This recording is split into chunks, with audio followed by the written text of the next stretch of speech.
의인의 입술은 여러 사람을 교육하나, 이런 제목으로 잠언 강의를 이어가겠습니다. 잠언은 여러 곳에서 이미 여러분들이 아시는 바와 같이 혀의 중요성에 대해서 거듭 교훈하고 있습니다.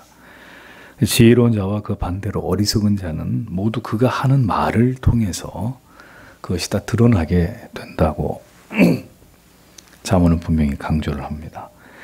여러분 생각해 보십시오. 사람이 태어나서 죽을 때까지 평생을 살아가면서 얼마나 많은 말을 하면서 살아가는지를 생각해 보십시오. 덩어리가 아니라면. 말을 할 수 있는 사람치고 죽을 때까지 얼마나 많은 말을 하면서 우리가 이 세상에서 살아가겠습니까? 그러므로 우리가 살아있는 동안 가장 많이 행하는 이 말들 속에 만약에 지혜가 없다면 결국 그 말들로 인해서 고통을 자초하게 될 것이고, 지혜로운 말을 할 수 있는 능력을 만약에 우리가 부지런히 진리의 말씀을 가까이에서 그것을 배양하게 되면 또 반대로 그 말을 통해 얼마나 많은 유익을 내가 얻기도 하고 다른 사람에게도 줄 수 있는 그런 도구로 쓰임을 받을지를 우리가 생각을 해볼 필요가 있다는 것입니다. 나뿐만이 아니라 많은 사람들에게도 큰 유익을 주고 그들을 바른 길로 인도할 수 있는 수단이 되는 것이 말이라는 것이죠. 이 말이 아둔하고 어리석고 미련할 수도 있고, 이 말이 정말 지혜롭고 아름답고 하나님의 뜻을 드러내는 훌륭한 도구가 되기도 하고, 그러니 이 말을 어떤 말을 하면서 살 것인가에 대한 문제가 사실은 굉장히 중요한 문제라는 거죠. 어떤 말을 하면서 살 것이냐. 내가 죽어 없어지더라도 내 자식들이 혹은 나를 아는 사람들이 그 사람이 그런 말을 했었지, 나에게 이런 진리를 들려줬었지, 이런 좋은 그 사람의 말 한마디가 내 생애를, 내 삶을 바꿔 놨었지, 이게 얼마나 귀한 일이 아닐 수 없냐 하는 겁니다. 말을 어떻게 하느냐에 따라서 많은 사람들이 그를 따르고 사랑하고 존경하기도 하고, 반대로 그 사람이 어떤 말을 하느냐에 따라서 아무도 그의 주변에 다가오는 이가 없고 모두가 그를 싫어하고 기피하게 되어서 그로 인해 스스로 고립을 면치 못하게 되는 비참한 지경에 이르게 되는 사람도 있을 것입니다. 살아가는 동안 가장 많이 사용하는 우리의 말에 대해서 성경이 우리에게 어떤 말씀들을 교훈하고 있는지를 우리가 깊이 생각해 볼 필요가 있다는 것입니다. 18절을 보겠습니다. 미움을 감추는 자는 거짓 입술을 가진 자이고 험담을 발설하는 자는 어리석은 자이다. 이렇게 기록이 되어 있습니다. 자, 미움을 감추면서 거짓된 입술을 가졌다. 이게 무슨 의미일까요? 마음으로는 그 사람의 마음에는 사실 분노와 미움과 증오 이런 것들이 가득해요. 그런데 겉으로는 이걸 감춰요. 다 감추고 전혀 그것을 드러내지 않아요. 겉으로는 온갖 추악한 것이 있는데, 안에 속에는 온갖 추악하고 더러운 것이 있는데, 겉으로는 굉장히 부드러운 사람처럼, 온유한 사람처럼, 젠틀한 사람처럼, 굉장히 정의로운 사람인 것처럼 포장을 하는 거죠. 가식적인 거죠. 가식적인 언행을 보이는 것입니다. 속으로는 굉장히 업신여기고 멸시하고 어떤 사람에 대해서 증오하고 분노하는데 겉으로는 사랑하는 척, 좋아하는 척. 그러니 여러분, 인간이 얼마나 교활하냐면 겉으로 드러나는 말과 행동은 얼마든지 사람을 속일 수 있다는 겁니다. 내가 저 사람을 지금 되게 안 좋아해도 좋아하는 척 웃으면서 막 칭찬해주고, 내가 당신을 얼마나 좋아하는지 모릅니다. 이렇게 말하면 속아요, 안 속아요? 속는단 말입니다. 겉으로는 사실 전혀 그렇게 생각하지 않으면서도 겉으로는 이렇게 공치사하고 칭찬해주고 훌륭한 사람이라고 그러고 얼마든지 착한 사람처럼 보이고 악한 사람처럼 여겨지지 않기도 합니다. 여러분 가끔 사이코패스 같은 사람들이 검거가 되잖아요. 그럼 주변에 그 사이코패스가 주변에 살았던 이웃들이 뭐라고 얘기해요? 아유, 그 사람은 그럴 사람이 아닌데 항상 말 없고 조용하고 새색시 같고 그냥 단지 밤에 이렇게 뭔가 이렇게 전기톱 소리만 나는 것밖에 없었다고. 네. 가끔가다 물소리 같은 거 전기 톱소리만 났지 뭐 그 사람이 거기 사는지 안 사는지 모를 정도로 조용한 사람이었다고. 그런 사람이 그래 밤마다 시체를 토막내고 이런 짓을 하는 거잖아요. 그래 겉모습을 보고는 모른단 말이죠. 얼마나 그 사람이 무서운 사람인지 잔인한 사람인지 모른다는 거죠. 온순해 보이는 사람도 그 속에는 분노와 증오가 가득 차 있는 경우가 있습니다. 자매 여러분 잘 들으세요. 교제하는 사람이 굉장히 온순하고 착하고 순해 보여. 아유, 이 사람은 법 없이도 살 사람이겠네. 그런데 결혼했는데 그 속에서 막 정말 감당할 수 없는 분노와 증오와 폭력과 막 이런 게 막 튀어나와. 어떡할 거예요, 그러면? 그러므로 그의 말로는 그의 내면을 온전히 이해하기 어렵습니다. 얼마든지 자기를 포장할 수 있어요. 말로는, 겉모습으로는 얼마든지 사람을 속일 수 있습니다. 이렇게 마음속에 미움을 비롯한 악한 감정들이 가득 차 있는데도 불구하고 그걸 감추고 음닉하고 말로는 전혀 그렇지 않은 사람인 것처럼 이렇게 전혀 그런 것들이 드러나지 않는 사람은 성경에 거짓된 입술을 가진 자이다 이렇게 말씀하고 있는 거죠. 겉과 속이 전혀 다른 사람. 속도 악하고 튀어나오는 말도 악한 사람은 금방 표가 나기 때문에 어렵지 않아요. 속은 정말 이 안에 온갖 악한 게 다 들어있는데 입술로는 온갖 좋은 얘기를 하는 이런 사람들이 위험한 사람이고 악한 사람인 거죠. 미움을 품는 것도 죄이지만 마음에 미움과 증오를 품고도 겉으로는 안 그런 척, 전혀 안 그런 척 다른 사람들을 속이는 것은 더 악한 죄가 되는 거예요. 그리고 입으로는 온갖 좋은 얘기만 하면서 거짓된 입술, 거짓된 얼굴을 가진 자입니다. 속으로는 싫어하지만 겉으로는 안 그런 척하는 것이 거짓된 것이라면 여러분, 우리는 우리의 마음에 누군가를 향해서 그래서 어떻게 해야 됩니까? 분노와 미움을 품지 않기 위해 기도해야 됩니다. 아니면 어떻게 돼? 다 우리가 가식적인 사람이 되는 거 아니에요. 교회 와서 전혀 꼴보기 싫고 사랑하지 않는데도 옆 사람들을 향해서 사랑합니다. 당신은 이런 거 해야 되잖아. 형제님, 자매님 사랑합니다. 사랑하지도 않으면서 그래서 저는 그런 걸 하고 싶지 않아요. 여러분들에게 시키지도 않고 마음에서 우러나서 정말 사랑해서 지체를 향해서 그리스도의 사랑으로 형제를 자매를 사랑합니다. 아름다운 이 고백이고 위로와 용기가 되는 표현이지만 전혀 그러지 않으면서 입들로만 말이죠. 그렇게 하라고 하니까 전혀 그런 마음도 없으면서 사랑합니다. 뭐 어쩌고 저쩌고. 그럼 뭐냔 말이죠. 추악하게. 그러니 우리가 마음을 속이고 입술로 거짓을 말하지 않으려면 어떻게 해야 됩니까? 주님, 저 아무개를 사랑하게 해주십시오. 응? 내 가족이에요. 그럼 아버지, 하나님, 제 아버지를 사랑할 마음을 저에게 주십시오. 제 어머니를 사랑할, 제 자식을, 저는 저 속속에 있는 저 자식을 주님 끌어안고 사랑으로 저를 위해서 기도할 수 있는 우리의 마음이 그를 향해서 변화되기를 기도해야 되겠죠.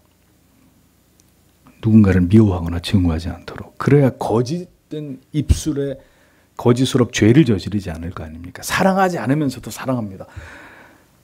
이런 죄를 하나님 앞에 범하지 않을 거 아닙니까? 그러면 사랑하지 않으니까 아무 말 안 하면 되겠네. 마음속에 그런 것을 품고 있는 자체가 벌써 살인하는 거잖아요. 주님이 말씀하셨잖아요. 그러니까 신자는 마음속에 누군가를 미워하고 싫어하고 증오하는 마음을 주의 은혜로 성령의 도우심으로 버릴 수 있기를 기도해야 돼요. 그를 사랑할 수 있기를. 그래야 내가 진심으로 그에게 형제여 그들을 사랑합니다 라고 말했을 때 그 진심이 그의 마음을 움직이면서 그를 변화시키게 만드는 동인이 되는 거지 않습니까? 속에도 없는 말을 가지고 하면 그 말씀의 능력이 있겠어요? 그 말의 능력이 나타나겠어요? 가족이나 형제나 지체를 향해서 신자가 그런 표리부동한 감정과 마음을 품지 않고 정직하게 누군가를 향해서 좋은 말을 그에게 권면과 위로와 교훈과 훈계를 해줄 수 있기를 우리는 기도해야 되는 것입니다. 이어 타인을 험담하고 중상모략하는 자는 어리석은 자다 이렇게 성경이 얘기합니다. 누군가를 해하기 위해서 다른 사람에게 그에 대해서 막 험담을 한단 말입니다. 험담을 있지도 않은 일을 막 얘기하고 성경은 지극히 어리석은 일이다라고 말씀합니다. 이게 뭡니까? 악의적으로 누군가의 명예를 실추시키고 훼손하는 일이잖아요. 그 사람이 없는데 지금 그 사람에 대해서 막 험담을 한단 말이에요. 중상을 한단 말입니다. 이게 뭐예요? 살인하는 거예요. 살인하는 거. 다른 사람의 명예를 훼손하는 것은 살인과 같은 죄란 말이죠. 자, 그런 일을 하면 그 징벌이 누구에게 갑니까? 그 어리석은 말로 다른 사람을 모략하는 그 사람에게 하나님이 그 모든 죄에 대한 책임을 물어요. 남을 근거 없이 비방하고 험담하는 사람, 결국 그 자신의 수치를 당하게 되고 그 어리석음이 모두 다 드러나게 된다. 왜 다른 사람을 험담하겠습니까? 왜요? 다른 사람을 험담하는 이유는 그 사람보다 내가 더 나은 인간이다라는 것을 증명하고 싶은 거예요. 그렇게 대우를 받고 싶은 거예요. 내가 험담하는 그 인간보다 내가 훨씬 더 나은 사람이라고 여겨지도록 만들고자 하는. 그래서 자기를 높이는 거예요. 자기를 높이는 방법이 다른 사람을 험담하는 거예요. 있지도 않은 일을 그가 했다고 얘기하면서 깎아내리는 거잖아요. 내가 높아지고 싶은 마음 때문에.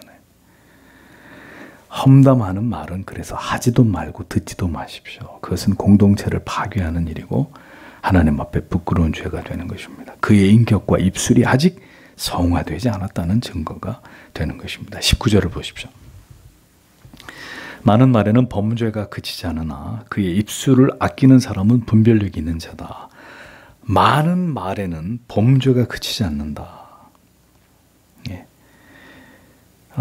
이 성경에는 말이 많으면 허물을 면케 하려나 이렇게 되어 있는데 이 허물이라는 단어가 죄란 말입니다. 죄. 야고보서 1장 19절에는 내 사랑하는 형제들아 너희가 알거니와 사람마다 듣기는 속히 하고 말하기는 더디하며 성내기도 더디하라 이렇게 기록되어 있습니다. 자, 말이 많아지면 허물이 많아진다. 범죄가 일어난다는 거예요. 말이 많아지면 죄를 짓는 일들이 빈번하게 일어나게 된다. 왜 그럴까요? 인간이라고 하는 존재가 극도로 자기를 절제하고 하나님의 말씀으로 재갈을 물리고 늘 그 생각조차도 하나님의 말씀이 성령이 지배하도록 부단히 경건을 훈련하지 않으면 생각 없이 어떤 말들을 줄줄줄줄 하다 보면 인간의 말이라고 하는 것이 이 부패한 내면 속에서 죄를 향해서 흘러가게 돼 있어. 이걸 브레이크를 걸고 말을 하기 전에 생각을 하고 이게 하나님 앞에 합당한 말인지 이런 절차들을 생략하고 계속 떠들면 어느 시점에서부터 계속 이제 그 말들이 다 하나님 보실 때 불경한 말들이 되거나 가벼운 말들이 되거나 천박한 말들이 되는 거죠. 그러니까 말이 많아지면 결국 죄를 짓는 일이 빈번히 일어나게 되는 것입니다. 윗절에서 참소하는 죄, 타인에게 대해서 험담하고 중상모략하는 거, 이게 다 불필요한 말들로 인해서 일어나는 죄악들이잖아요. 인간은 타락하고 부패해서 언제든 자이건 타이건 계속 얘기를 하다 보면 나도 모르게 입술로 죄를 범하는 대로 이렇게 흘러가게 되어 있습니다. 그럴 가능성이 농후한 존재들입니다. 그리고 그 많은 죄 가운데 가장 빈번히 사용하는 말을 통해서 그런 죄들이 일어나는 경우들이 적지 않다는 것입니다. 그러하기에 성경에 말이 많으면 허물을 면키 어렵다. 말을 많이 하는 사람 범죄가 계속 저질러지기 마련이다라고 경고하는 것입니다. 말을 하다 보면 어떻게 돼요? 나도 모르게 내 자신을 자랑하게 돼요. 또 사실보다 과장하게 돼요. 때로는 거짓말도 하게 돼요. 또 타인에 대해서 얘기를 하다 갑자기 다른 사람 얘기를 끌고 와서 그 사람 얘기를 하게 돼요. 근거 없는 말을 하거나 때로는 또 뭐 누구한테 잘 보이려고 아첨을 떠는 말을 나도 모르게 하게 되거나 여러 깊이 생각하지 않고 한 말들 때문에 생각지 않은 죄가 저질러지는 거예요. 말을 계속 하다 보면 이제 또 그 말하는 대상이 어떤 사람이냐에 따라서 이 문제는 더 커지기도 하고 적어지기도 해요. 경건한 사람하고 얘기를 한다. 그러면 말을 상당 부분 조심해야 되니까 그나마 덜 하겠지만 아주 세속적이고 예를 들면 세상적인 친구 만났다. 그날 밤은 끝나는 거죠. 뭐 형제들. 안 믿는 친구, 세상 친구 만났습니다. 나는 술을 안 먹는데 세상 친구들 그래도 오랜만에 친구니까 같이 앉았다. 술은 안 먹죠. 하지만 그 술자리에서 하는 모든 얘기들이 어떤 얘기들이에요? 어떤 얘기들이에요? 다 쓸데없는 얘기, 음담패설이나 뭐 정치적인 얘기나 쓸데없는 말들. 나도 모르게 거기 껴앉아서 그런 말들을 주고받다 보면 나도 흥분해가지고 죄를 짓고 그런 말들, 저속한 말들을 함께 입을 섞어서 하게 되는 죄를 범하는 거죠. 예? 그러니까 누구와 내가 대화를 하느냐의 문제도 말이 많아졌을 때 더 많은 죄를 저지르느냐 그렇지 않느냐를 결정하는 중요한 어떤 조건이 되기도 하는 것이지 않습니까? 그래서 생각 없이 다듬어지지 않은 말들이 나오게 되고 결국 그 말들 때문에 나중에 어려움을 겪는 일들이 생겨요. 누군가 그 말을 전하고 그 말이 점점점 더 살이 붙어가지고 내가 한 말보다 훨씬 더 그 말이 증폭돼가지고 내가 이제 다시 그 말을 수습해야 될 때는 이게 큰 이제 낭패를 겪기도 되는 이런 문제가 생기지 않습니까? 정제되지 않은 가벼운 말들로 인해 허물이 드러나고 인격이 탄로나고 심지어 그가 가지고 있는 생각과 사상까지 다 드러나 버리게 되는 이런 경우들을 봅니다. 그러므로 입술을 신중하게 사용하는 사람, 해야 할 말과 하지 말아야 할 말을 잘 분별해서 그렇게 말을 사용할 수 있는 사람이라야 그가 지혜로운 사람이다 라고 성경이 말하는 것입니다. 그래서 언제나 말을 조심해야 됩니다. 준비된 말을 하고 준비되지 않은 말은 되도록 하지 않는 게 낫고, 그리고 정말 죄를 지을 가능성이 있는 만남과 그런 자리는 피해야 되는 것이고, 생각과 사상과 신앙과 모든 것이 맞지 않는 사람하고 무슨 얘기를 할 수 있을까요? 무슨 영적으로 여러분들이 큰 도움을 얻을 수 있을까요? 여러분들에게 큰 인생의 어려운 일이 닥쳤을 때 믿지 않는 사람하고 얘기를 해서 여러분들이 뭘 얻을 수 있어요? 어떤 위로를 받을 수 있습니까? 어떤 정확한 길을 제시받고 여러분들이 적절한 도움을 얻겠냐고요. 여러분 주변에 불신자들이 많을 것 같으면. 언제든지 말을 아끼고 필요한 말만 하고 이렇게 하기 위해서 우리가 노력할 필요가 있습니다. 쉽지 않아요. 이렇게 말을 하다 보면, 그러니까 누군가는 이렇게 말을 할 때 그 말의 물꼬를 자꾸 이렇게 틀어서 경건하게 하나님의 말씀으로 얘기를 하다 보면 세상 얘기도 하게 되겠죠. 누군가는 그때 정신을 딱 차리고 너무 멀리 가지 않도록, 필요하면 세상적인 얘기도 할 수 있죠. 그러나 그것이 어떤 선을 넘지 않도록, 그래서 되도록 말이 불필요한 말들이 많아지지 않도록 우리가 주의해야 될 필요가 있는 것입니다. 그래서 그런 것도 기도해. 누군가를 여러분들이 만나러 갈 때 기도하십니까? 주님, 제 입술에 재갈을 먹여주시고 주님, 제 입술에 파수꾼을 세워주십시오. 내가 꼭 해야 될 말을 하고 하지 말아야 될 말을 하지 않도록 하나님 나에게 지혜를 달라고, 이런 기도하고 사람을 만나란 말입니다. 많은 말을 하게 되면 여러분, 말을 많이 하는 사람 말 귀담아 듣나요? 안 들어요. 그 많은 말들 중에 가치 있는 말이 많지 않기 때문에 말이 많은 사람 귀담아 듣지 않아요, 그 사람 말. 근데 적게 말하면서 꼭 필요한 말, 정말 도움이 되는 말을 해줄 때 그 사람이 하는 말을 경청하게 되고 귀를 기울이게 됩니다. 우리가 하는 모든 말을 하나님이 듣고 계십니다. 특별히 분노했을 때, 내가 감정에 상했을 때 성도 여러분, 제발 침묵하세요. 화가 머리끝까지 올라온 상태에서 말을 하면 어떻게 돼요? 다 죄를 짓는 게, 다 죄가 되는 거예요. 다 서로 마음을 난도질해버리는 이런 일들이 일어나잖아요. 분노했을 때, 감정에 상했을 때는 더더욱 그리스도인들은 침묵해야 합니다. 어리석은 사람들은 분노의 불꽃에 기름을 끼얹는 더 악하고 폭력적인 말을 해가지고 싸움을 키우죠. 지울 수 없는 상처들을 주고받습니다. 침묵은 금인데 그런 지혜가 우리에게 부족하다고요. 참으로 지혜 없고 어리석은 일이 아닐 수 없습니다. 야고보서 1장 26절, 누구든지 스스로 경건하다 생각하며 자기 혀를 재갈 먹이지 아니하고 자기 마음을 속이면 이 사람의 경건은 헛것이라 그랬습니다. 쓸데없는 말, 불필요한 말들을 삼가하십시오.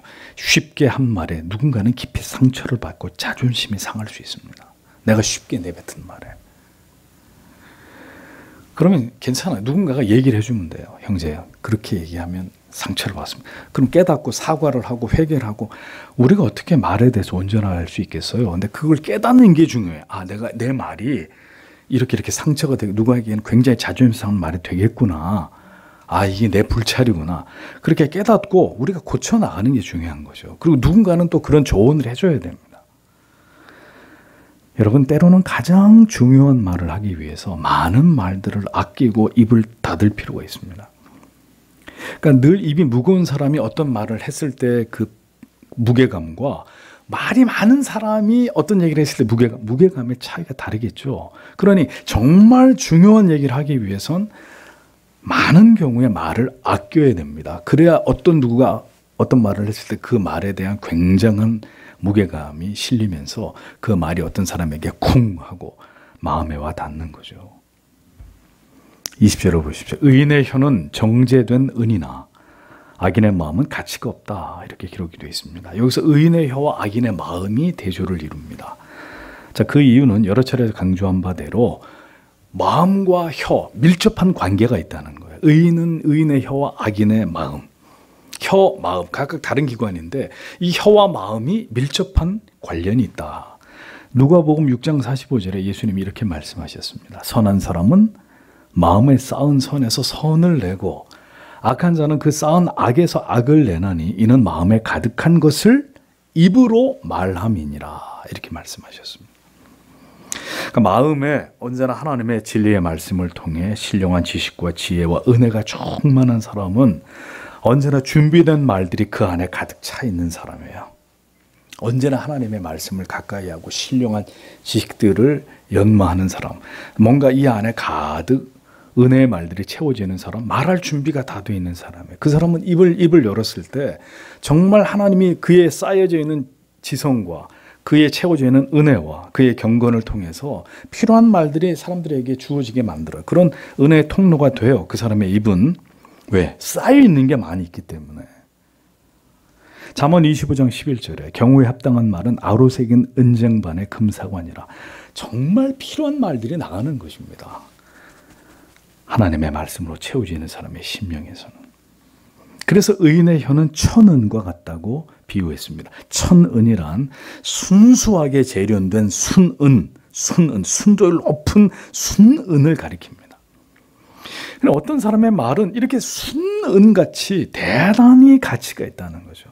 그 가치가 있다는 말은 그 말을 듣는 사람들에게 큰 유익을 준다는 겁니다. 예를 들면 누군가가 풀리지 않는 문제 때문에 간절히 해답을 찾고자 하는데 어떤 사람과 만나서 상담을 했는데 시원하고 명쾌하게 그 답을 얻게 되기도 하고 큰 슬픔과 실망과 좌절 속에 있는 사람이 그 말 몇 마디를 통해 마음의 위로를 얻어서 다시 일으켜 세워지기도 하고 지금 그릇된 길로 행하려고 하는 사람이 그의 지혜로운 말을 통해서 마음과 뜻을 돌이켜서 다시 올바른 길을 가기도 하고 올바른 선택을 하기도 하고 분열과 갈등과 분쟁 가운데 있는 자들이 하나로 묶이고 다시 화합할 수 있는 다리가 놓여지기도 하고 다 천은 같은 그 입에서 나오는 지혜가 이런 역할들을 한다는 것입니다. 모두 의인의 언어의 힘이라는 거죠. 하나님은 이렇게 지혜로운 혀들을 준비시키십니다. 가정에서도 공동체 안에서도 여러분들이 있는 어떤 곳에서든 여러분들이 하나님을 사랑하고 진리를 사랑하면 여러분들의 혀가 이 하나님의 지혜를 드러내는 도구로 쓰임을 받는 겁니다. 그런데 그런 지혜는 그냥 만들어지지 않습니다. 하나님의 말씀을 깊이 사랑하고 그 말씀 안에서 올바른 지혜와 이치와 원리를 알기 위해서 수많은 시간 동안 하나님의 말씀을 섭렵하고 뿐만 아니라 세상에서도 다양한 지식들을 섭렵하고 하나님과 깊은 관계 속에서 결정적으로 하나님이 주시는 지혜와 명철로 그 영혼이 무장되고 채워져 있는 자라야 지혜로운 혀로 영혼들을 바른 길로 이끌고 그들에게 큰 유익을 끼치는 그런 하나님의 도구가 되더라 하는 것입니다. 이미 그의 마음과 영혼이 이것을 위해 오랫동안 준비되어 왔고 이것을 위해 많은 연단을 받았기 때문입니다. 그의 마음이 하나님을 향하고 있고 지혜를 향하고 있기 때문에 그 마음에 채워진 것들을 통해서 그의 입술은 순수한 은과 같은 보석 같은 말들로 사람들에게 필요한 도움을 주는 거죠. 그들을 바른 길로 이끌어가는 것입니다. 자, 그렇다면 악인의 입은 어떨까요? 악인의 입에서 나오는 말은 아무런 유익이 없을 뿐만 아니라 무가치한 것입니다. 그리고 사람들을 망치는 말들입니다. 가치가 적으니라고 했죠. 악인의 말들에선 건질 가치가 없습니다. 아니, 예수 안 믿는 사람들 입에서 나오는 말이 무슨 가치 있는 말이 있어요, 거기서. 온갖 세속적이고 인간적이고 전혀 하나님의 뜻과 지혜를 반영하지 않는 그런 말들 뿐입니다. 하나님을 알지 못하는 악인의 말은 무가치할 따름입니다. 그의 말은 세속의 원리가 가득하고 하나님의 진리에서 벗어난 것들에 불과합니다. 그것은 땅에 속한 것이고 육에 속한 것이고 영원히 멸망할 가치들입니다. 하늘의 언어를 가진 사람과 땅의 언어를 가진 사람이 어떻게 같은 길을 갑니까?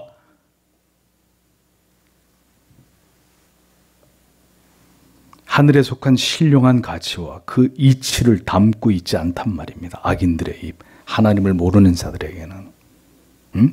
인생에 어떤 문제가 터졌을 때 어떻게 하나님의 뜻을 따라서 공동의 두 사람이 뜻이 같은 여러 사람들이 하나님의 뜻을 바르게 깨달아서 뜻을 하나로 모아서 그 길로 가겠냐고요. 각자 다른 생각, 전혀 다른 생각들을 하고 있는데. 불 보듯이 뻔한 얘기 아니에요. 같이 갈 수 없는 길을 왜 억지로 같이 가려고 그러는 거예요.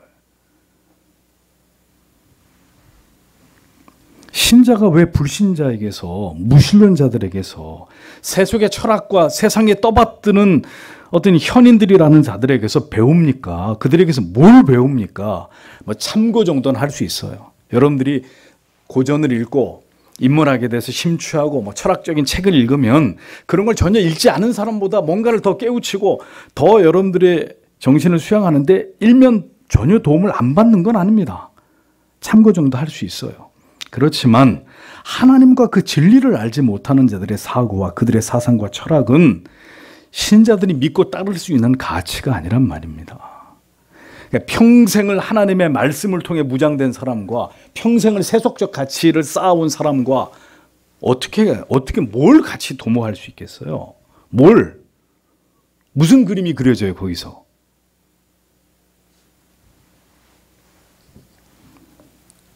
사람의 생각에서, 사람의 마음에서 나온 것들이란 말입니다. 하나님을 알지 못하는 악인들에게서는 아무것도 배울 가치가 없어요. 당신이 신자인데 불신자한테 뭘 배울 게 있다고 발견한다면 당신이 아무것도 머리에 든 게 없다는 얘기야. 하나님의 말씀, 하나님이 당신이 그 사람에게 좋은 영향을 미치는 게 아니라 그 사람에게서 내가 뭔가 배우겠다. 당신 머릿속이 텅 비어 있다는 얘기입니다. 어떻게 신자가 불신자에게 배웁니까?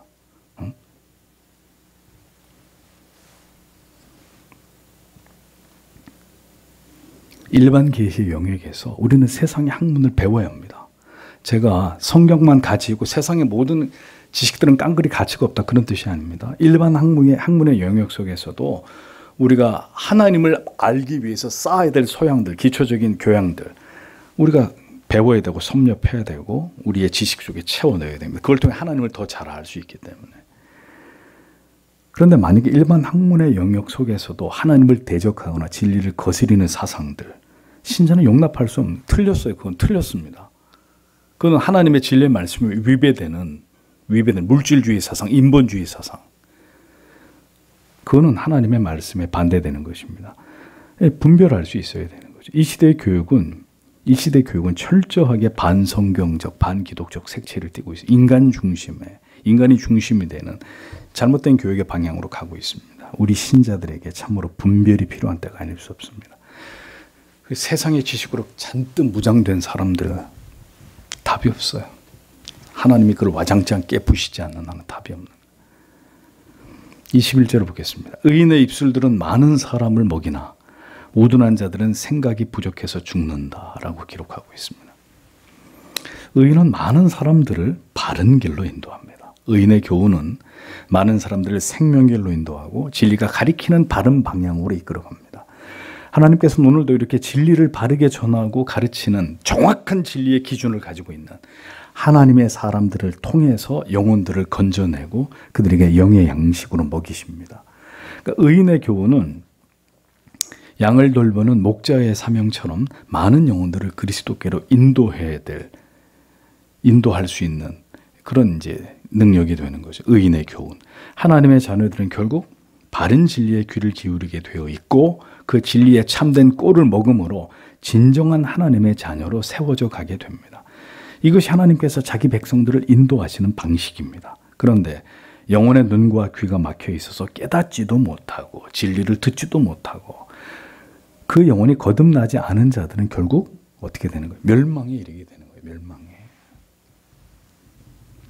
미련한 자란 진리를 깨닫게 하고 가르치는 이 모든 양육을 받아들이지 않고 거부하고 결국 무지하고 목매한 그런 영혼의 상태를 가지고 있는 사람을 가리킵니다. 영혼이 결국 진리를 참된 복음을 깨닫지 못하고 발견하지 못하게 되면 그 지혜 없음으로 인해서 그 영적인 무지로 인해서 결국 영원한 사망에 이르게 된다는 사실을 성경은 분명히 말씀하고 있습니다.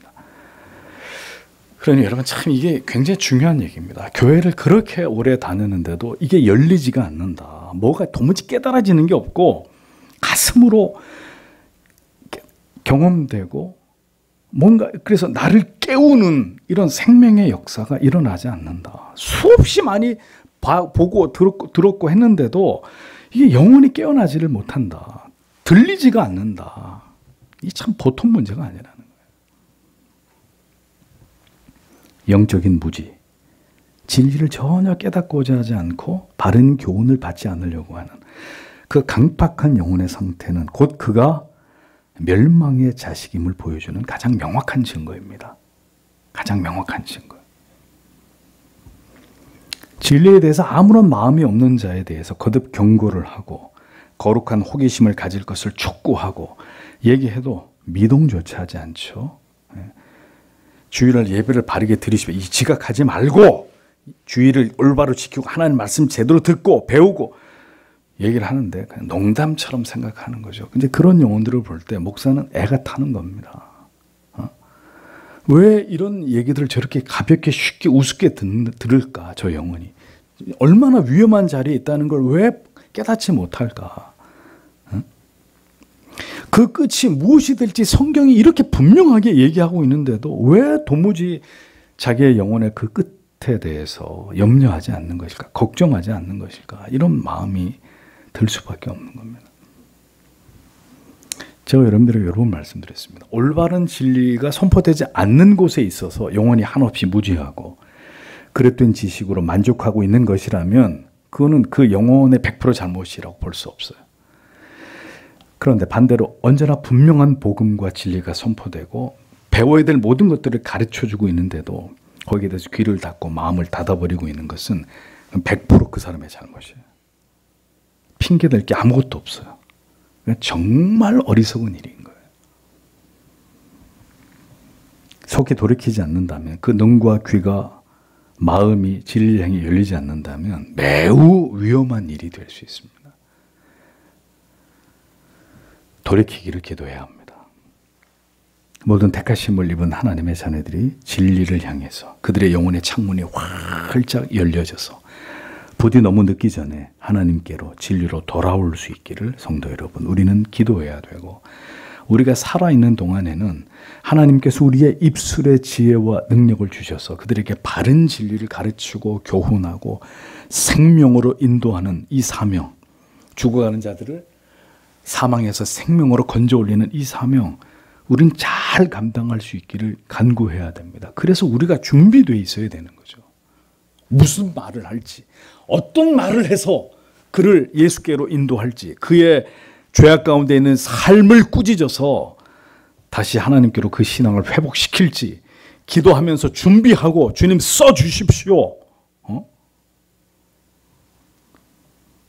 이런 진지한 노력이 우리에게 필요하다는 것입니다. 이 마지막 때에 여러분 의인들이 일어나야 합니다. 진리의 나팔수들이 힘있게 다시 복음의 나팔을 불면서 영혼들을 깨우는 일들을 해야 합니다.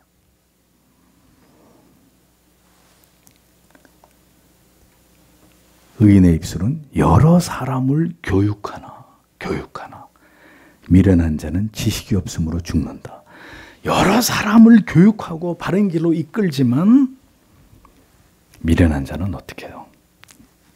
전혀 듣지 않는 거예요. 거기에 반응하지 않는 거예요. 성도 여러분, 목사가 지치지 않도록 기도해 주십시오. 모든 성도들이 바른 진리를 외치고 이 진리의 교훈을 다른 무지한 자들에게도 전해서 그들을 참된 생명의 길로 인도하는 일에 사명을 다하는 여러분들이 되시기를 기도하시기 바랍니다.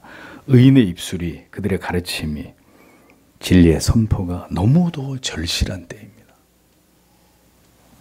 부디 진리를 전해야 되는 이 사명, 의인을 바른 지식으로 교육해야 될 의인의 입술의 이 사명, 하나님 앞에서 감당할 수 있도록 하나님 우리를 사용해 주시기를 오늘도 기도하고, 이 사명을 위해 깨어있는 우리들이 될 수 있도록 하나님께서 우리 모두를 붙들어 주시기를 오늘도 간절히 기도하고 돌아가기 원합니다. 기도하겠습니다.